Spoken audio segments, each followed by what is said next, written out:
2017. We've been doing live interviews all week long with speakers and thought leaders and folks who help run the event. And right now, I am very excited that Denise Jacobs is here. Thanks for coming. Shake your hand. You're very welcome. If you're watching and you're here, Denise is doing a keynote tomorrow morning at 10:45. And it's an awesome, awesome presentation because we've been at events before. That's right. Talk. You have. Several. In multiple continents, well, 2 continents. At least. And the presentation is about banishing your inner critic. And we're going to talk about that. I want to ask about the new thing that you've got going on. So excited. So I just launched it yesterday. Okay.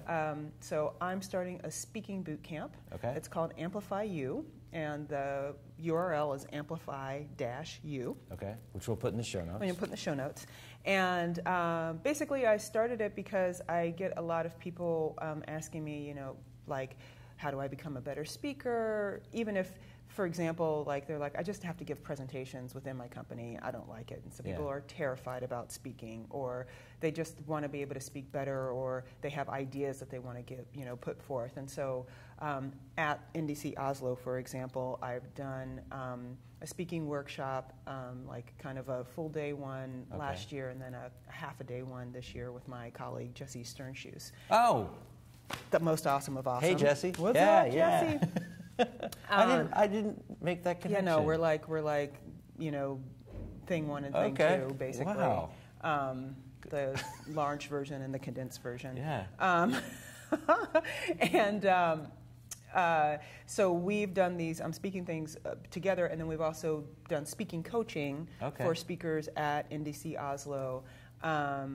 And then I know, you know, just for like other workshops and stuff that we've done and that we've done independently, you know, a lot of times it's really an important skill to be able to speak well, to articulate your ideas. To be comfortable up there. To be comfortable, to sell your ideas. So for example, like maybe you're trying to pitch an idea to your manager or to like somebody higher up in the company. If you're like umming and, well, you know, that kind of thing, it's not going to go over as well as if you really know your stuff, you really know how to make it convincing and compelling, use storytelling, that sort of thing.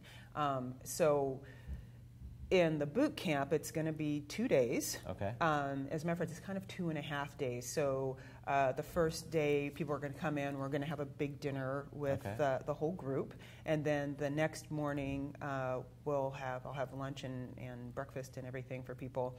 And we'll go through different parts of speaking, from, you know, just actually being able to figure out what you want to say first, figure out kind of the story, the conceptual arc, as I like to call it, how to use your body to convey information, and also, you know, if you're going to be speaking at a conference, for example, or doing a pitch, how to make slides that don't suck.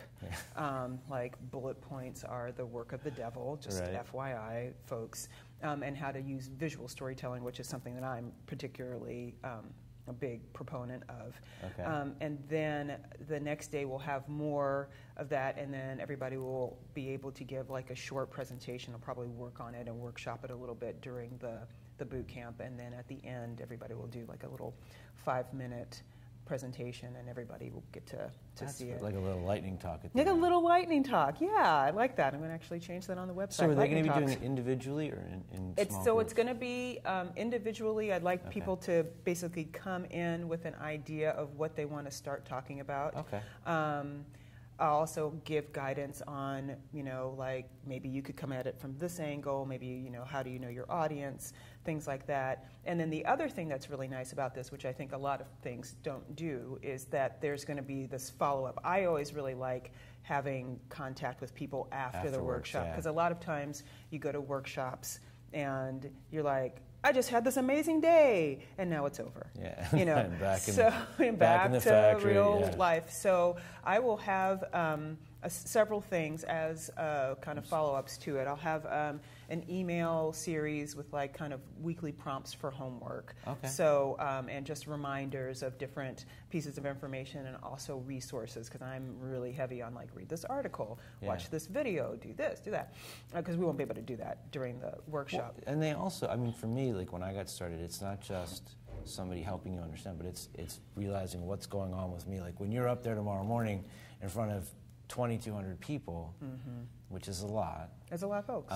But having the awareness of like, I'm freaking out, this is what I do when I freak out, my mouth gets dry, True. I don't know what to do with my hands, and I'm just going to stand there and do this or whatever. Right. Like how to use the stage, all but of that. It's how to use the stage, how to use space, but also how to kind of get grounded in yourself so that you trust yourself enough to be able to present the information. Yeah. And one of the things that I'm actually, it's definitely a blessing. I think it's only a curse in terms of being empathetic towards other people who don't have this, but generally speaking, I actually don't get nervous before I talk unless I'm just really unfamiliar with the content. Okay. But the speaking in front itself, being on stage and being in front of a lot of people, I actually love that. Okay. And I've gotten to the point where I'll go into a venue. Yeah. Like I'll see a beautiful venue and a beautiful stage, and my first thought will be like, I want to be on that stage. That's the total opposite. You know, I mean, like, my mother is just like, I have no idea how you do that or where you got that. Like she was like, we're like the polar opposite. But it's a great. I mean, it's great, but I can see where it could be. It could be right, but but for helping other people kind of get through it, that's why it's nice with the inner critic work that I do, that I can start to kind of, dismantle, okay, is this, you're afraid of being judged? Okay, if you're afraid of being judged, think of this. If you're afraid of making a mistake, think this. If you're afraid of, So we'll be able to people also get a copy of my book, Banish Your Inner Critic. What? That's cool. So follow up, I know, right? Follow up series with the emails, and then there'll be 2 calls, like one a month after the boot camp, and then 1 2 months after the boot camp, so that everybody can check in and ask questions. And then there'll also be a Facebook group, a private Facebook group. So it's really not just about the one weekend, but it's also having the opportunity to extend it, connect with people, build community, get support, have accountability, and also really be able to share your information and share your ideas and be your kind of biggest self. Yeah, that's awesome. And for the folks that are, there's a lot of people that want to speak at events like this. Yes. They're trying to get better at that. And I think the critic thing is really important because we judge ourselves all the time. Last night I was thinking about today, and I did something yesterday. I was talking to somebody, I said something.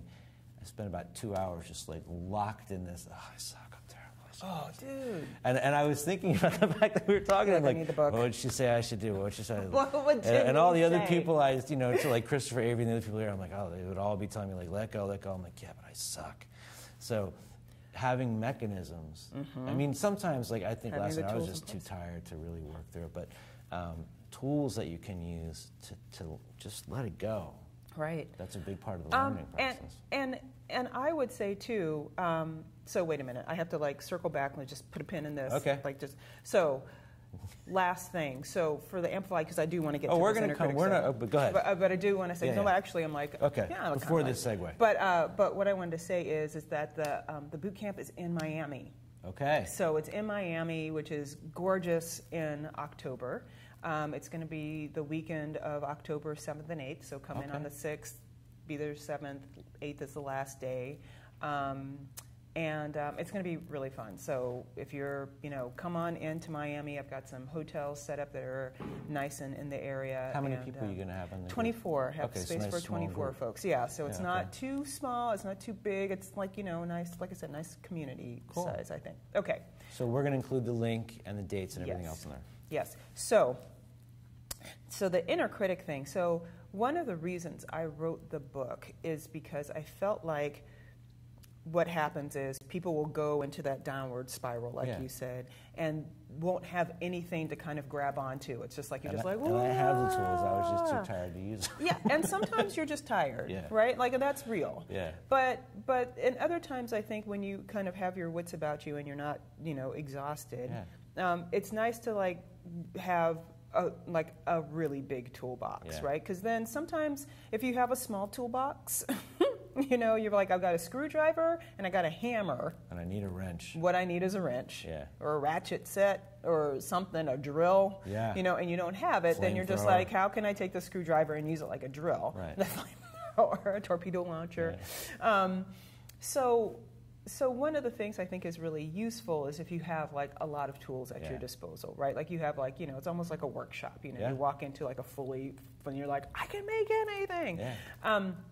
So I think it's nice to have more tools at your disposal than fewer, and that's one of the reasons why I wrote the book, was so that people could have like this really kind of well-furnished, Well, and I would say, like, even though I wasn't able to like dig myself out of it, I was able to recognize if I wasn't so tired, this would not be an issue right now. And maybe what it was you just really needed to rest. I did. So I went to bed, and I woke up today. I was like, whatever. It wasn't a big deal. Yeah, right.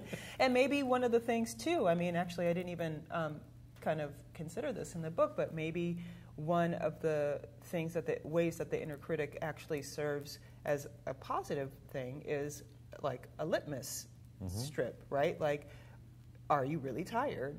Well, This is your body. I'm trying to use it as fuel. The angst becomes the fuel because I'm so tired. And it's like, or you just sleep. You're like, that's happening again, and I'm tired, so I'm just going to go to sleep. This is like, all of the indicators are like, it's time for a nap. It's time for a nap, right? And then you just take a nap. I skipped my nap yesterday, so I've been trying to take a nap, and I skipped it, and that's what happened. I wish I could blew it off yesterday. Had a nap.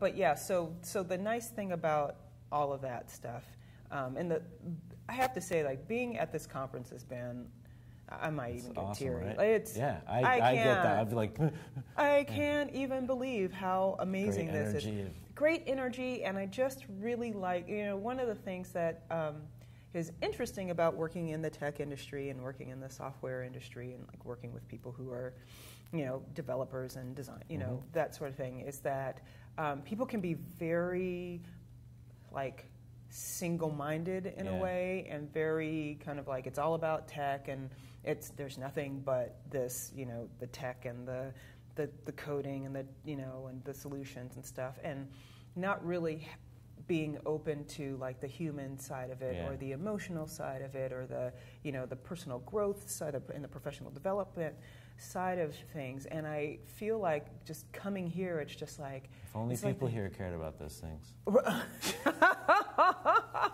Right. It's coming here, it's like the human side. It's like half and half, Yeah, no, but it's amazing. I mean, it's such a different cohort than what I'm used to being exposed to, and the kind of folks that I'm used to interacting with at other tech conferences and other software developer conferences. And so it's like this breath of fresh air. It's just like, I'm processy too. I want to talk it out. Like I want to like get down to the bottom of things, and like what was the motivation behind it. And so I just feel like I'm here. I'm like, I'm talking to my people. I am talking to my people. So I thought it was really cool. So when I passed you there, you were actually sitting at a table with people at the conference, eating with them. It's not like a lot of people that keynote, they just come in and they do their bit and they get back on the plane. Right. I thought it was cool that you hung out and spent time with them. No, I love like really immersing myself in the environment and in the conference. I actually feel weird when I've only done it a few times where I, have like rolled in and like, or if it's a single day conference, I had a conference that I spoke at in Houston last year, and I was exhausted, I conference jumped, and by the time I got there and through a series of miss events, ended up landing. Like the conference started at 9, or my keynote started at 9 or something like that. I ended up landing at 6 in the morning, getting to the hotel. Straight to the Or like 6:30, getting to the hotel at like 8, and then like literally like putting my to like cover now. You have to shut that inner critic down, right. take care of yourself. No, but I was like, it was all about self-care. I took a bath, had a nice lunch. And so, but generally speaking, overall, and especially if I'm closing keynote. So you saw me at DPM last year. And at Oradev a couple years ago. At Oradev. And Oradev, I didn't have as much to work with because there was just one person in front of me. But at DPM, there had been like a series, and it was a one-track conference for the most, not really, but like, few tracks, and so I was able to incorporate a lot of the other people's that's a pretty energizing environment too. But it's like I love that process. I love saying, okay, I know what I'm going to talk about, but then seeing somebody else and seeing them say something like, what was it? So she gets up to give the talk, and all throughout the talk, she's referencing things other people have been saying all throughout the conference, which was very powerful. Yeah. And I actually love the story that I told at the beginning of that conference. I actually might tell that story today, too. So don't give it away. No, I'm not going to give it away. So it was hilarious. 10:45 tomorrow morning, right? 10:45 tomorrow morning. And DeniseJacobs.com, or I'm going to get it, Amplify-U.com if you want to learn more about the class and how to become a better speaker that you and Jesse are running. It's just me by myself. Oh, I'm sorry. Jesse's got her own thing going on. I can't. I thought you said No, but we've done stuff before in the past. Oh, but okay. Amplify You is it's me by myself. You're going to get me the whole time, and the other 23 people that will be joining you, and it's going to be a lot of fun. Cool. It's going to be a lot of fun. Thanks for coming. Thanks. It's great talking to you, and keep watching all the rest of the day. We'll be doing live interviews here from the conference. Thanks.